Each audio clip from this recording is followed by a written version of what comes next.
Volvemos a Última Mirada y vamos a analizar una muestra de que nada en política es casualidad. Y tampoco lo es en política internacional, porque justo cuando recrudece fuertemente el conflicto entre Israel y Palestina, va el secretario de Estado de Estados Unidos de visita oficial a Jerusalén. Es el tema que analizamos junto a Raúl Sora acá en CNN Chile. Raúl, muy buenas noches. Hola, Nicolás.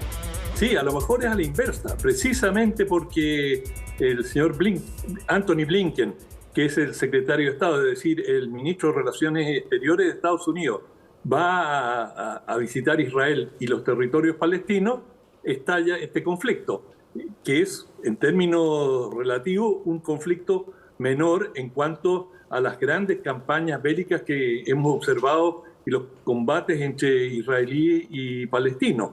Pero lo que ocurrió la semana pasada, cuando un nutrido grupo de fuerzas especiales y comandos fueron a Jenin, a esta ciudad en Cisjordania, y allanaron una casa dando muerte a 9 militantes palestinos de la Yihad Islámica Palestina, que es uno de los grupos, hay varios, bueno, está Al-Fatah, por cierto, está Hamas, pero Yihad Islámica es uno de los grupos que ha levantado la política de una resistencia armada frente a Israel. Y bueno, esta casa fue allanada, no se dieron detalles.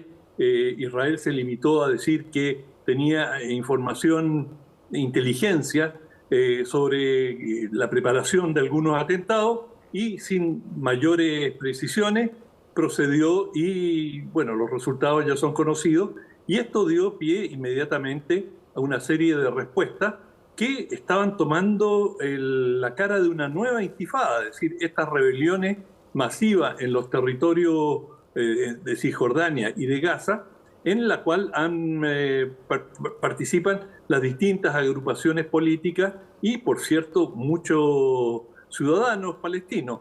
Y se pensó que esto podría, y a lo mejor aún ocurre, dar pie a esta tercera intifada, pero claro, ahora se ha producido un pequeño oasis, una pequeña calma por la llegada del ministro de Relaciones Exteriores estadounidense, que va a tener conversaciones con la autoridad palestina y con Mahmoud Abbas en Cisjordania, y bueno, veremos qué sale de ahí. Pero lo que queda claro, Nicolás, es que esto venía cocinándose desde algún tiempo y Israel le pone ciertos nombres bastante especiales a sus operaciones. Por ejemplo, una operación hace un tiempo atrás que también implicó una dura represión a organizaciones militantes palestinas, la denominó cortar el pasto. Cortar el pasto era: la hierba ha crecido demasiado, la vamos a bajar. Y a esta la ha llamado parar la ola. Ese fue el nombre que le han dado a esta campaña, parar la ola. Y bueno, yo creo que los nombres son bastante explícitos sobre qué es lo que representan y a qué apuntan. Ahora, esta situación no ha hecho más que agravar la conflictividad y la tensión que ya se vive entre Israel y Palestina por un hecho fundamental.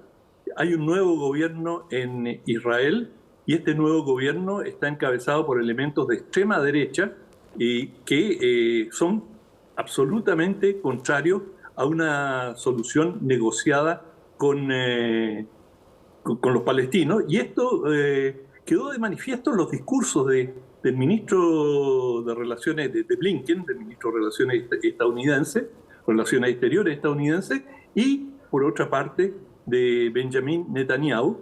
Y mientras uno dijo, Blinken dice, queremos una solución de 2 estados, Netanyahu dice, no, vamos a buscar la mejor solución posible con nuestros vecinos.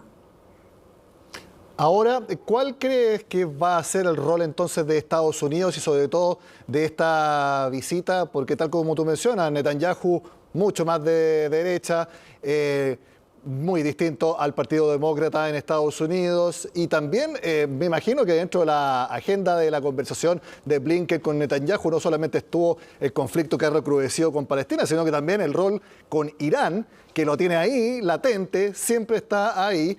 Entonces la pregunta es, ¿cuál es el objetivo también de Blinken en estos momentos? Yo decía, en política nada es casualidad, pero también, ¿cuál poder detrás? Porque no es solamente el conflicto entre Israel y Palestina.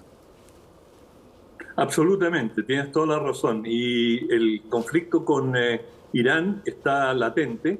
Israel sigue con la convicción de que Irán está en un proyecto de construcción de un arma atómica y que eso representa una amenaza existencial para Israel.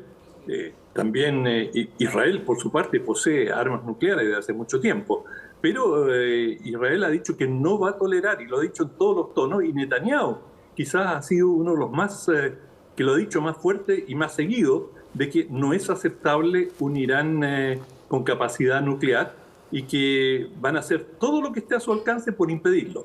Y por su parte, Estados Unidos también tiene un pleito importante con Irán, más allá de los pleitos históricos.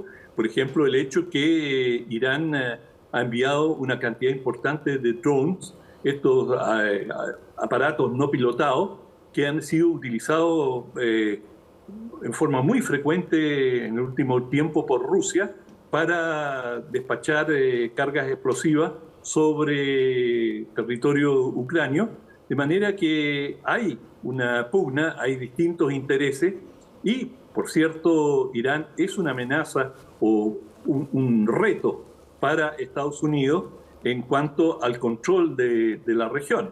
Es decir, Irán ha demostrado ser un país muy difícil de controlar por parte de Occidente, con una gran resiliencia. Han aceptado o han tolerado o han sufrido, quizás la palabra más exacta, una serie de restricciones a su comercio y pese a ello se han negado a ceder sus posiciones.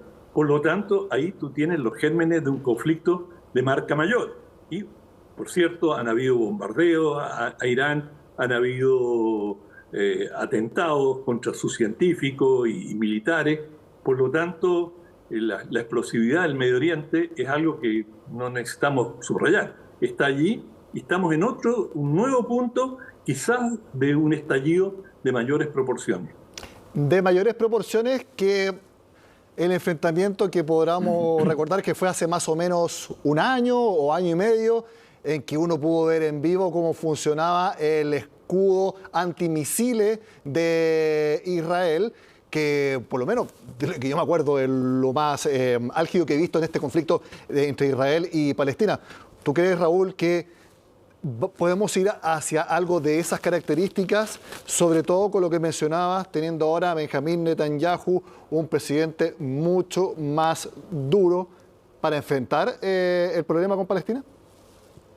Bueno, yo diría que uno de los problemas que tienen los palestinos es que no tienen una autoridad democrática y una autoridad. Mahmoud Abbas, el presidente de la Autoridad Nacional Palestina, se ha ido siendo, es un hombre muy mayor, es decir, bien pasadito los 80, y no ha desarrollado un liderazgo, y mucho del liderazgo que tenía la Autoridad Nacional Palestina ha ido derivando a organizaciones semi-insurgentes como la misma Yihad Islámica y qué sé yo, otras que son menores, que tienen menos publicidad, pero que son en todo momento tienen capacidad de realizar atentados y descarrilar el tren, por así decirlo, siguiendo en el terreno las metáforas.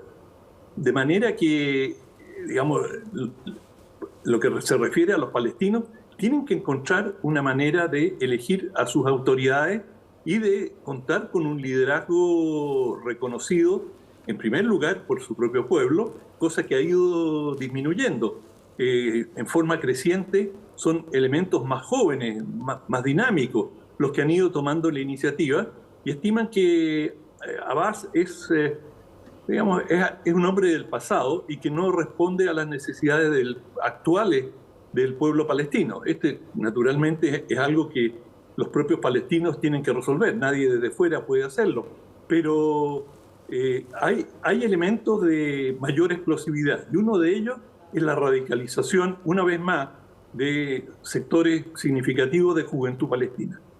Raúl, me imagino que pudiste ver durante el fin de semana los comentarios en redes sociales del embajador de Israel en nuestro país, precisamente respondiéndole a lo que decía también en redes sociales uno de los diputados. Y quiero preguntarte, porque no es normal ver a embajadores metiéndose en discusiones por redes sociales. ¿Eso también puede responder a una directriz desde el gobierno central de Israel a que los embajadores, los diplomáticos en los distintos países tomen una actitud fuerte, también marcada, cuando se producen estos conflictos y que ellos tomen la iniciativa?